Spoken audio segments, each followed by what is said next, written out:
Kita berdoa mohon pimpinan Tuhan. Kepadamu ya Bapa yang kekal dan ajaib, yang mulia dan agung, kami menghampiri sekali lagi tahta-Mu dan siap untuk mendengar penyertaan-Mu yang Engkau sajikan di dalam seluruh kitab suci ini. Kami mohon belas kasihan-Mu, kiranya Engkau boleh mampukan kami fokus pandangan kami, telinga kami, seluruh batin kami kepada diri anak-Mu, Tuhan Yesus Kristus, Sang kebenaran yang memberikan kebenaran di dalam kitab suci ini. Dan kiranya Engkau, ya Roh Kudus, menerangi kami. Dan dengan ajaib menerjemahkan seluruh perkataan kitab suci yang dipaparkan ini nyambung dengan hidup kami tiap hari. Sehingga kami boleh menghidupi identitas kami sebagai umat yang sudah dibeli dengan harga yang mahal. Tuhan, tolong kami, pimpin kami semua. Kau hancurkan kuasa-kuasa yang mungkin membuat kami sombong dan merasa kami sudah tahu sehingga tanpa sadar kami shutdown secara mental.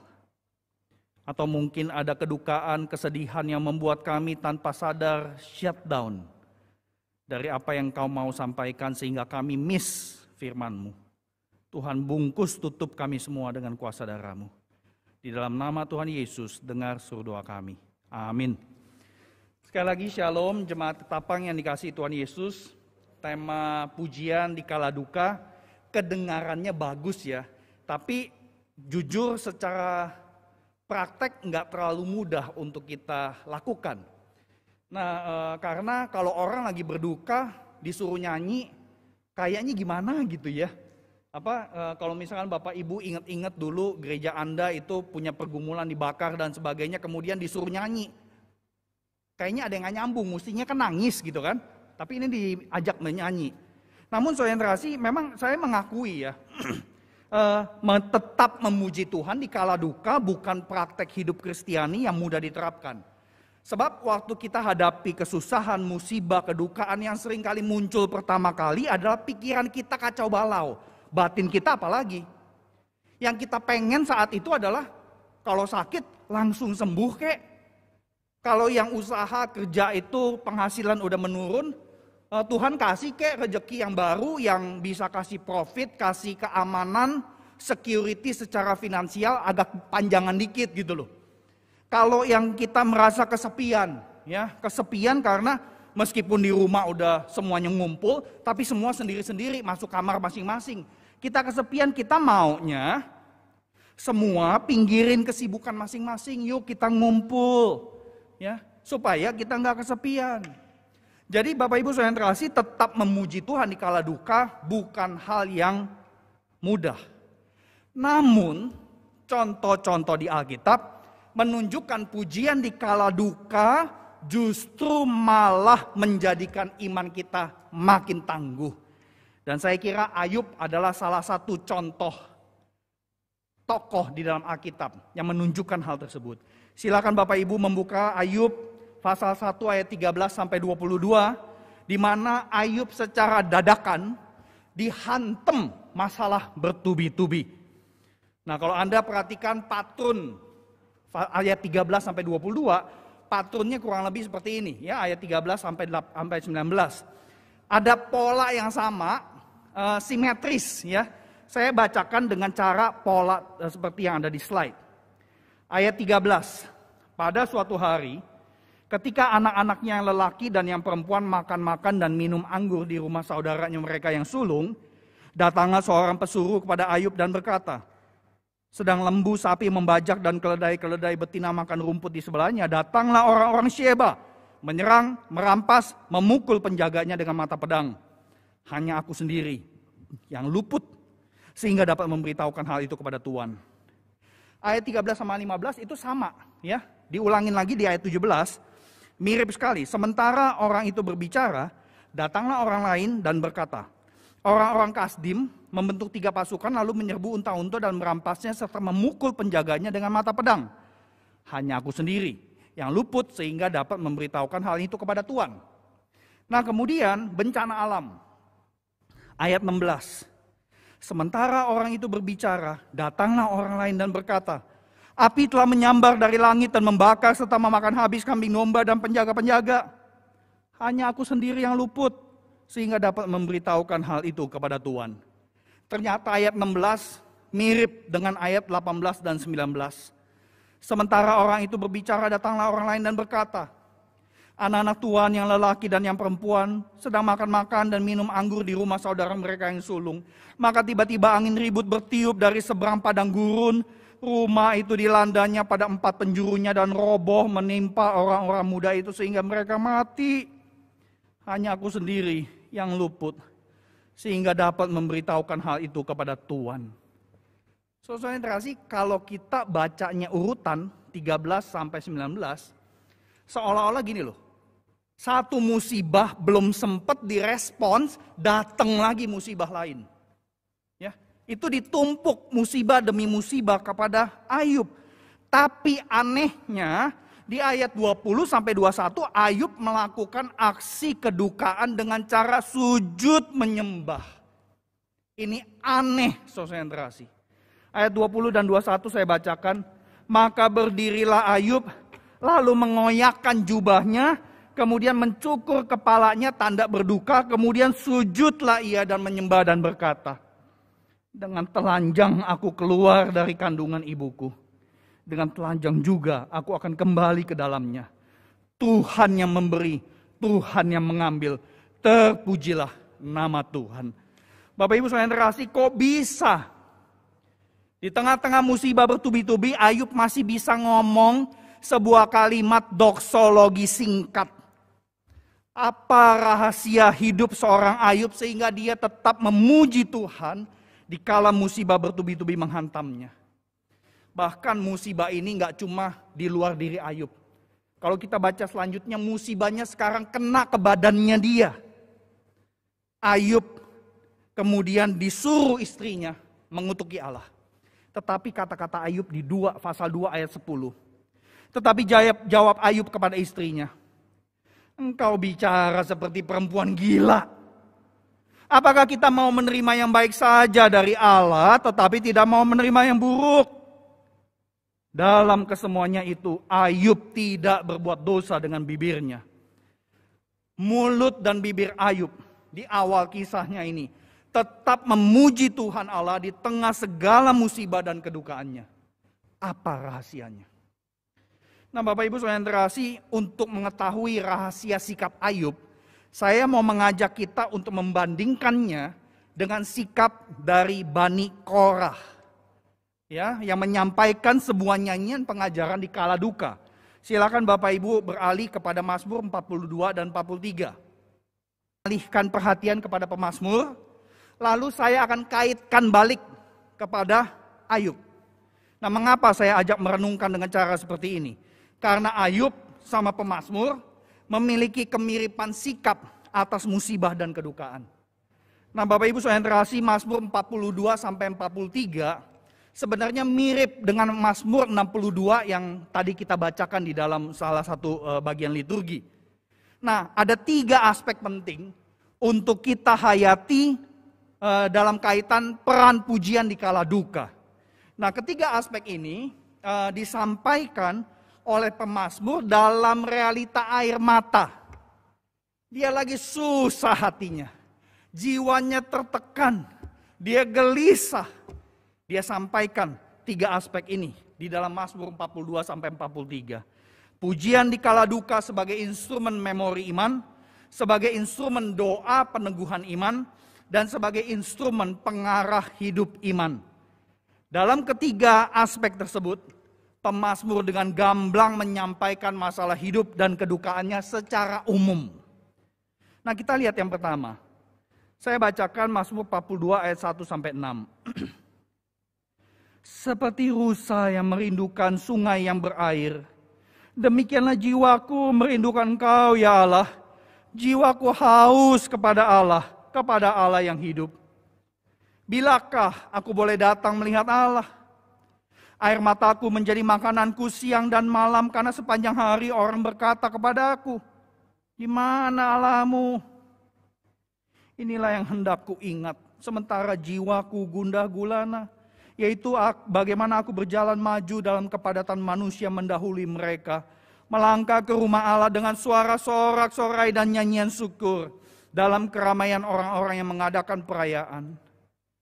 Mengapa engkau tertekan, hai jiwaku, dan gelisah di dalam diriku? Berharaplah kepada Allah, sebab aku akan bersyukur lagi kepadanya, penolongku dan Allahku. Jelas banget saudara yang terkasih, apa yang diutarakan pemazmur ada di dalam konteks air mata, gelisah, gundah gulana, dan sebagainya. Tetapi di dalam konteks kedukaan dan kesedihan itu, ia merindukan Allah. Ya. Itu prioritasnya. Bukan minta Allah cepet-cepet beresin, kasih solusi instan. Bukan itu. Tetapi dia haus berada di hadapan hadirat Allah. Jadi masalah hidup, kedukaan memang seringkali membawa dan menyebabkan kekeringan ya dalam batin kita ya. Kita bisa pakai bahasa Jakarta, kita udah gak bisa nangis. Udah kering air matanya ya. Jadi di tengah-tengah itu ia merindukan Allah sebagai yang pertama dan terutama. Dan itu kita bisa baca di ayat-ayat tersebut.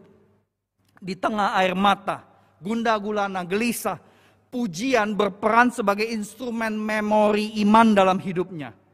Maksudnya apa sih? Instrumen memori iman. Anda perhatikan ayat 5. Di situ dikatakan, inilah yang hendak ku ingat. Jadi di dalam dia gundah, gelisah dan sebagainya, dia ingat masa lalu. Dulu dia itu menyanyi bersorak-sorai kepada Allah bersama dengan saudara-saudara seluruh umat Israel. Dia melakukan itu dulu. Nah pada saat dia katakan dia ingat, memori itu somehow mampu membantu dia menghadapi masa kini. Waktu dia ingat dulu dia bisa nyanyi bersorak-sorai bersyukur, berarti apa? Dulu Tuhan kerjain sesuatu waktu dia menghadapi kehidupan. Dan dia bisa lewatin masa itu dan sampai sekarang. Berarti kalau dulu Tuhan kerjain sesuatu, berarti sekarang gak mungkin Tuhan cuekin dia.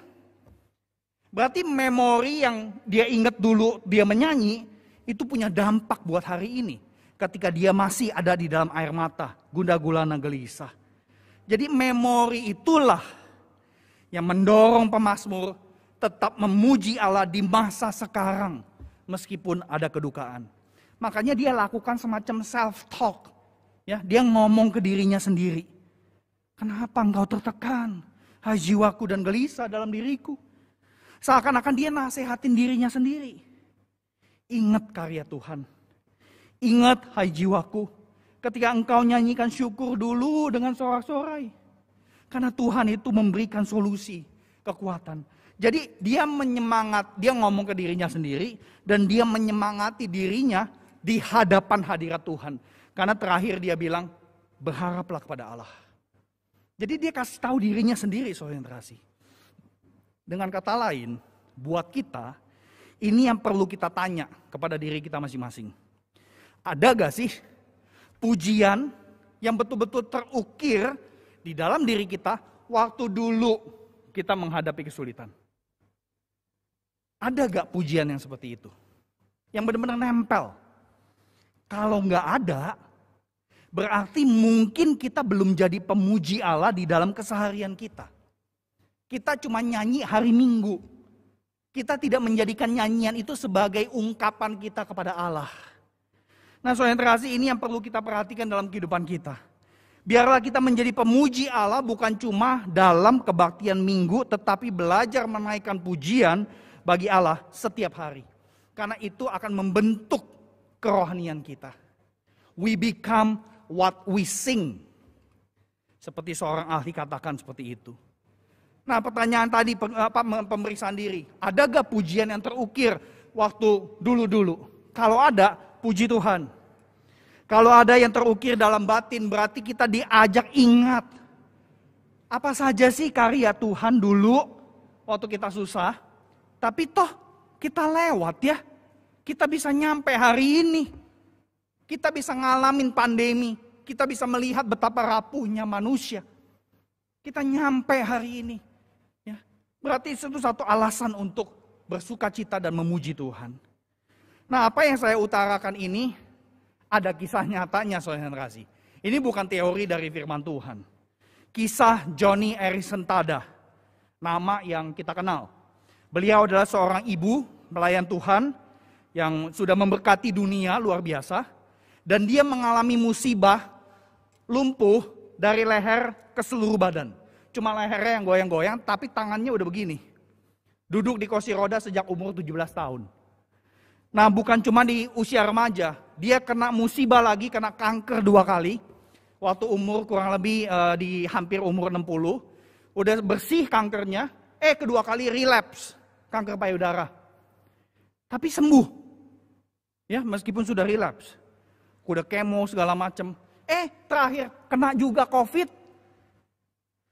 Jadi musibah demi musibah dia hadapin sampai dia usia 71 tahun. Ya, jadi tahun ini dia 71 tahun. Jadi pujian di kala duka bukan teori buat Joni. Sebab di tahun 2019 yang lalu dia dikasih penghargaan. Sampai dia bingung. Kok dikasih penghargaan? Penghargaannya Sing Life Achievement Award. Jadi para orang-orang Kristen pelayan ibadah, musik, nyanyian mencari siapa orang yang menghidupi puji-pujian dalam kesehariannya dia di kala dia duka. Semua orang setuju ngelihat Joni Eareckson Tada.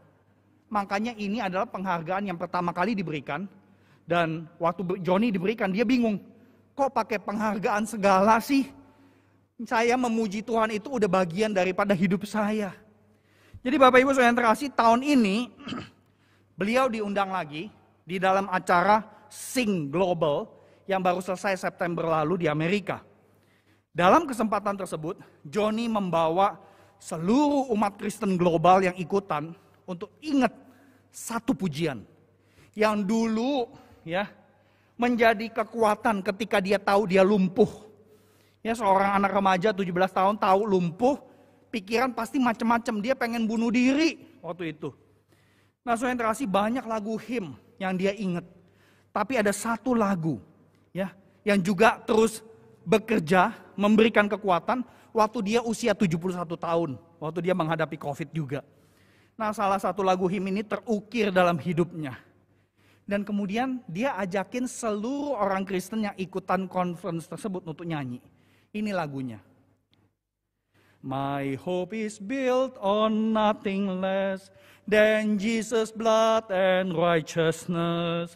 I dare not trust the sweetest frame, but wholly lean on Jesus' name. On Christ the rock, on Christ the rock, on Christ the solid rock I stand. All other ground is sinking sand. All other ground is sinking sand. Dan dia ngajakin nyanyi a cappella, gak pakai musik macam-macam. Nah, lagu ini juga ada di nyanyian Nafiri atau nyanyian rohani ya? Nyanyian Nafiri ya. Nomor 215, judulnya Harapanku Hanya Satu. Jadi Bapak Ibu saudara yang terkasih, apa yang Joni lakukan pasti terinspirasi oleh Ayub. Ya, Tuhan yang memberi, Tuhan yang mengambil, terpujilah nama Tuhan. Ini seruan doksologi yang pendek tapi tidak dangkal. Karena seruan doksologi ini mencerminkan memori Ayub.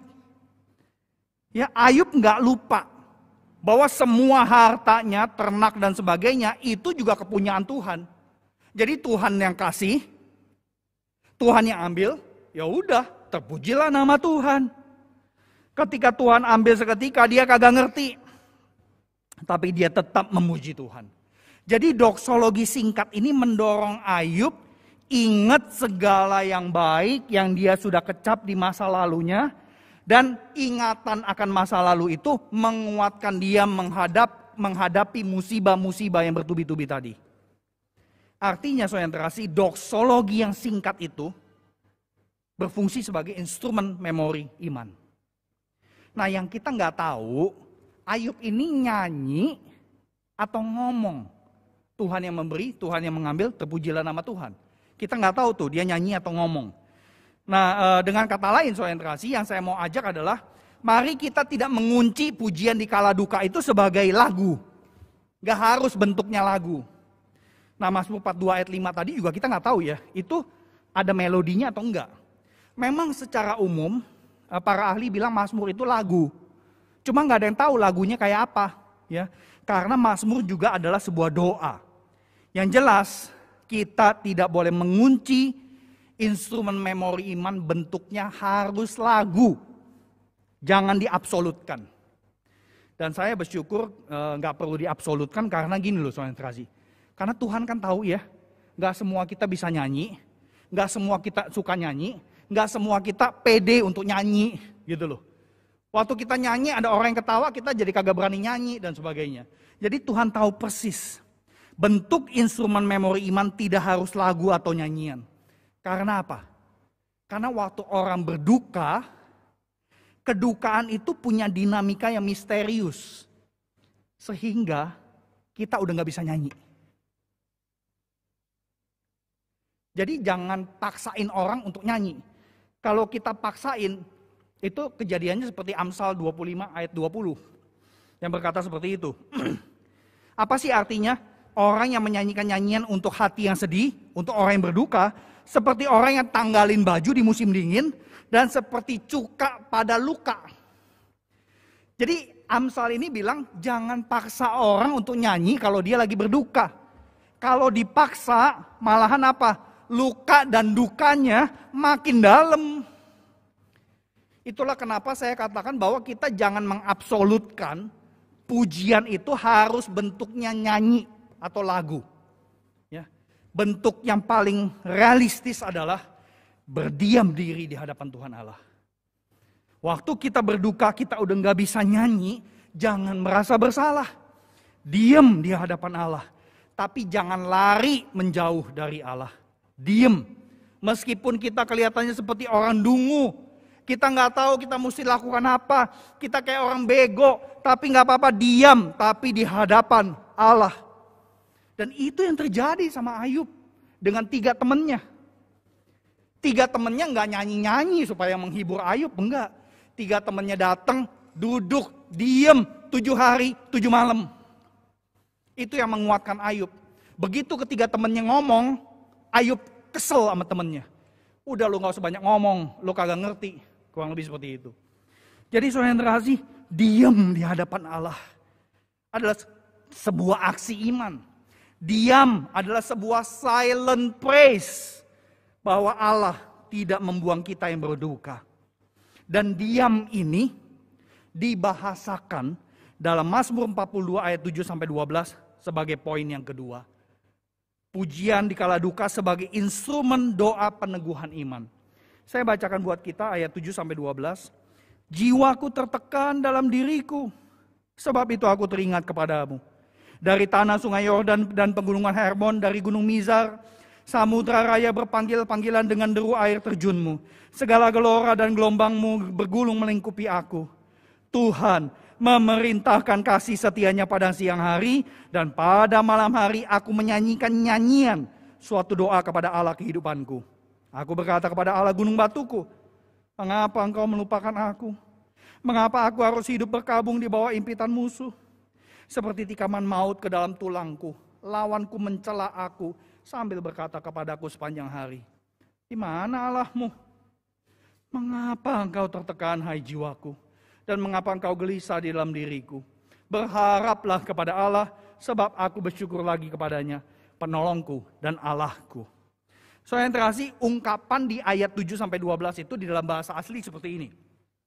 By day, the Lord directs His love. By night, His song. Ya, His song is with me. Bahasa Indonesia terjemahnya agak sedikit beda. Ya, at night His song is with me, a prayer to God of my life. Dalam bahasa Indonesia kita bisa terjemahin begini. Pada siang hari, Tuhan perintahin kasih setianya bagi kita. Pada malam hari, kita menyanyikan nyanyiannya. Suatu doa kepada Allah kehidupanku. Jadi Bapak Ibu saudara yang terkasih, nyanyiannya, His song adalah nyanyian yang bersumber dari Tuhan. Dan nyanyian yang kita nyanyikan bersama dengan Tuhan. Sebab di kala duka, kalau kita paksain diri kita nyanyi, Jangan-jangan itu bisa bikin kita makin terjebak dalam self-pity. Karena kita akan nyanyi lagu-lagu yang sedih, lagu-lagu yang kita berharap Tuhan kasih solusi dan sebagainya. Kalau kita bergantung sama pribadi kita dan kejiwaan kita, itu yang bisa terjadi saudara yang terkasih. Hanya nyanyian yang bersumber dari Tuhan atau dinyanyikan bersama Tuhan mampu menghasilkan pengharapan yang tidak sementara. Itulah kenapa ayat 12b juga ngomong lagi, berharaplah kepada Allah. Sama kayak ayat 6b. Nah saudara yang terkasih, dalam kehidupan nyata juga ada seorang yang bernama George Matheson, seorang pendeta. Dia menciptakan lagu nyanyian Nafiri nomor 294, judulnya Oh Love That Will Not Let Me Go. Nah, dia ciptakan lagu ini di dalam kesedihan dan kedukaan. Jadi lagu ini muncul tanggal 6 Juni 1882. Hari itu adalah hari pernikahan adiknya yang perempuan. Kenapa adiknya menikah kemudian dia sedih?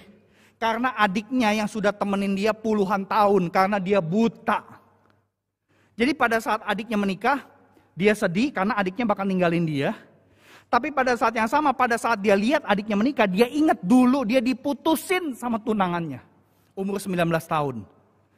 Karena tunangannya dikasih tahu, dia sakit mata yang bisa bikin dia buta. Jadi tunangannya gak mau lah hidup sama orang buta. Ya, jadi dia sedih luar biasa. Nah di dalam kesedihan itu, dia ungkapkan doanya kepada Tuhan. Dalam waktu 5-10 menit, 4 bait ini muncul. Dan saudara perhatikan, lirik kata-kata lagu itu adalah berpusat kepada Tuhan Yesus Kristus. Oh love, oh light, oh joy, oh cross, salib. Ini pasti merujuk kepada Tuhannya. Tuhan yang sudah menebus dia. Jadi saudara yang terkasih, nyanyiannya, Mazmur 42 ayat 9, itu adalah nyanyian Kristus. Nyanyian yang dinyanyikan bersama Kristus. Ya, gak salah kita menyimpulkan seperti itu. Nyanyian yang sumbernya adalah kesempurnaan Kristus dinyanyikan bersama dengan Tuhan kita, Yesus Kristus. Nah ini yang akan memberikan pengharapan yang tidak sementara. Kenapa? Karena Ibrani 2 ayat 11-12 mengajarkan Yesus Kristus Tuhan kita adalah pemuji. Nah kita di dalam Ibrani yang kita sering dengar Yesus adalah imam besar, imam kepala. Tapi di dalam kitab yang sama, Yesus adalah seorang penyanyi di tengah-tengah umat. Jadi saudara yang terkasih, ketika kita menyanyikan nyanyian yang bersumber dari Kristus, kita nggak sendirian menyanyikan itu di kala duka.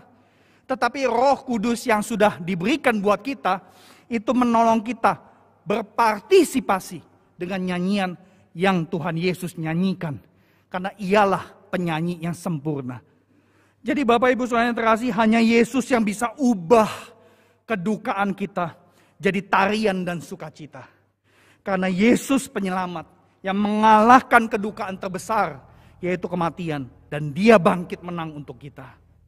Jadi pujian di kala duka yang punya kekuatan untuk teguhkan iman adalah nyanyian yang dinyanyikan bersama Tuhan Yesus dan bersumber dari Tuhan Yesus. Nah saya tidak bisa membahas apa ciri nyanyian Kristus karena khotbah ini bukan ngomongin urusan teknis lagu-lagu.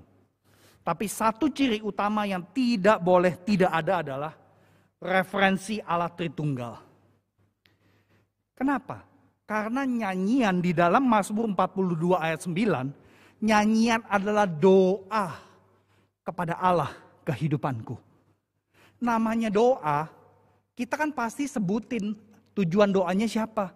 Ya Bapa Surgawi, ya Tuhan Yesus, Roh Kudus. Atau pakai metafora-metafora yang terkait dengan diri Allah di dalam Alkitab seperti lagu tadi, Oh Cross. Begitu kita pakai istilah salib, pasti menunjuk kepada Tuhan Yesus. Jadi saudara yang terkasih, ini satu hal yang kita perlu perhatikan. Nyanyian itu harus ada referensi Allah Tritunggal. Karena nyanyian juga adalah doa kepada Allah kehidupanku. Nyanyian yang demikian mampu menambah kapasitas kita untuk hadapi hari depan yang penuh ketidakpastian. Dan itulah yang menjadi poin yang terakhir. Mazmur 43 ayat 1 sampai 5. Pujian di kala duka sebagai instrumen pengarah hidup dalam iman. Saya bacakan bagian terakhir ini untuk kita. Berilah keadilan kepadaku ya Allah, dan perjuangkanlah perkaraku terhadap kaum yang tidak saleh. Luputkanlah aku dari orang penipu dan orang curang, sebab Engkaulah Allah tempat pengungsianku. Mengapa Engkau membuang aku? Mengapa aku harus hidup berkabung di bawah impitan musuh? Suruhlah terangmu dan kesetiaanmu datang, supaya aku dituntun dan dibawa ke gunungmu yang kudus dan ke tempat kediamanmu. Maka aku dapat pergi ke mezbah Allah menghadap Allah, yang adalah sukacitaku dan kegembiraanku, dan bersyukur kepadamu dengan kecapi, ya Allah, ya Allahku. Mengapa engkau tertekan, hai jiwaku? Dan mengapa engkau gelisah di dalam diriku? Berharaplah kepada Allah, sebab aku bersyukur lagi kepadanya, penolongku dan Allahku. Saya terasi, instrumen pengarah hidup iman itu artinya adalah kita jadi berani memohon. Jadi berani minta. Ya, kalau Anda perhatikan ayat 1 pasal 43, si pemazmur itu berani minta seolah-olah nyuruh. Ya, minta Tuhan lakukan apa yang dia mau. Tuhan berikan keadilan, perjuangkan aku, kemudian luputkan aku. Bahkan nekat ya, LAI terjemahin lebih tajam lagi nih. Suruh terangmu, kasihmu, ya, untuk dapat menolong aku. Nah, saudara yang terkasih, ini satu hal yang luar biasa sekali. Jadi diri Allah adalah sukacitaku, kegembiraanku. Itulah yang membuat dia bisa melihat, menatap hari depan. Jadi ini satu bagian yang perlu kita pertimbangkan dengan seksama, saudara yang terkasih. Ini rahasia kekuatan pujian di kala duka. Menolong kita berani melangkah dalam iman. Waktu kita melangkah, jangan ragu pegangan tangan Tuhan. Berarti ayat 5a, intonasinya mestinya udah beda. Ya, itu jadi intonasinya mungkin kurang lebih seperti ini. Gak usah tertekan lah, gak usah gelisah lah jiwaku. Berharap aja kepada Allah. Jadi saudara yang terkasih, kebenaran yang terakhir ini dihidupi oleh seorang anak. Ya, usia 7 tahun. Namanya Miriam. Ia adalah seorang anak pengungsi akibat ISIS di Syria. Dia diwawancara oleh satu stasiun TV, ya, Timur Tengah. Kemudian Miriam menyanyikan pujian yang nadanya nuansa Timur Tengah, tapi liriknya mengajak pendengar untuk beriman menatap hari depan. Kita dengarkan.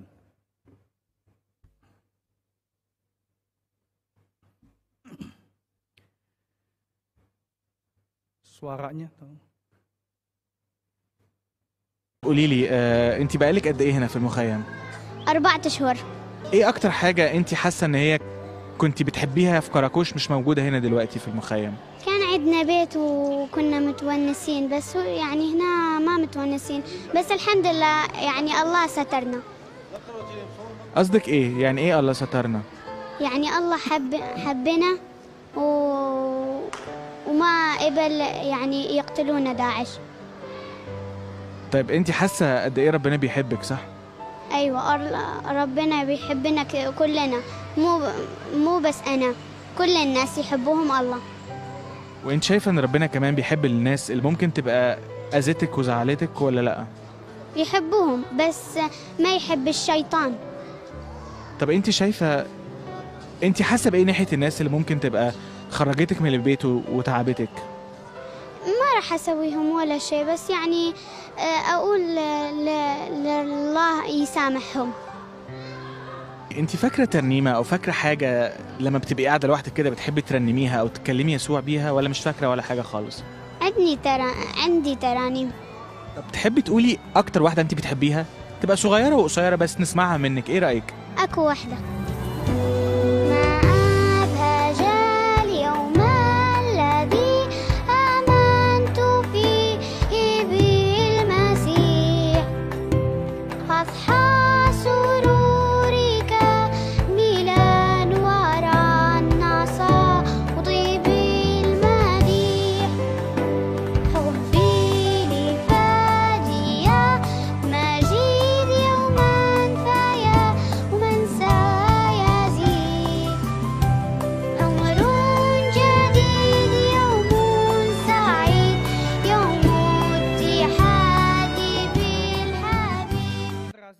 Kiranya firman Tuhan barusan menguatkan kita semua. Mari jadi orang Kristen yang adalah pemuji, yang menghayati 3 peran pujian di kala duka, seperti yang ada di slide. Sehingga kita boleh menjadi kesaksian bagi dunia bahwa Allah kita adalah Allah yang hidup dan memegang hari depan kita. Seperti yang dinyanyikan oleh Miriam tadi. Nyanyiannya itu menunjuk kepada eskatologis di depan. Bahwa Tuhan akan bersatu dengan kita. Tuhan yang adalah kekasih jiwanya. Kiranya Tuhan memberkati kita. Mari kita tundukkan kepala. Saya undang jemaat untuk datang ke hadapan Tuhan secara pribadi. 3 aspek pujian di kala duka ini sudah disampaikan. Berdoalah secara pribadi sementara kita diajak untuk dapat menaikkan pujian "Oh Love That Will Not Let Me Go".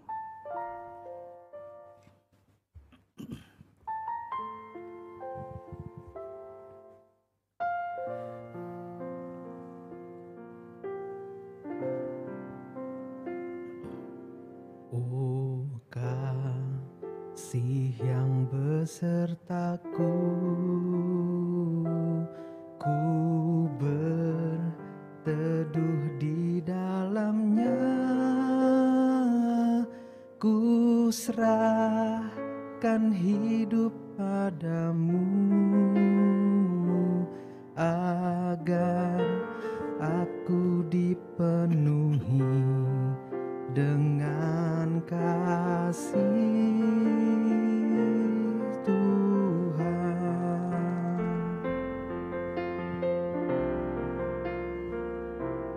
Oh terang-Mu pimpin langkahku,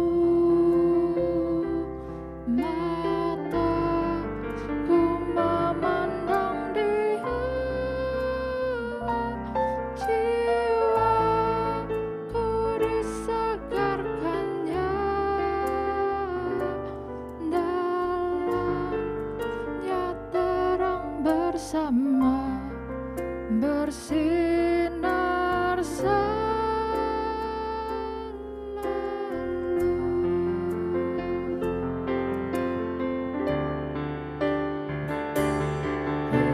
Salib yang menudungku, dalamnya aku berlindung, walau hidupku kan layu, kelak pun aku bersemi dalam hidup kekal.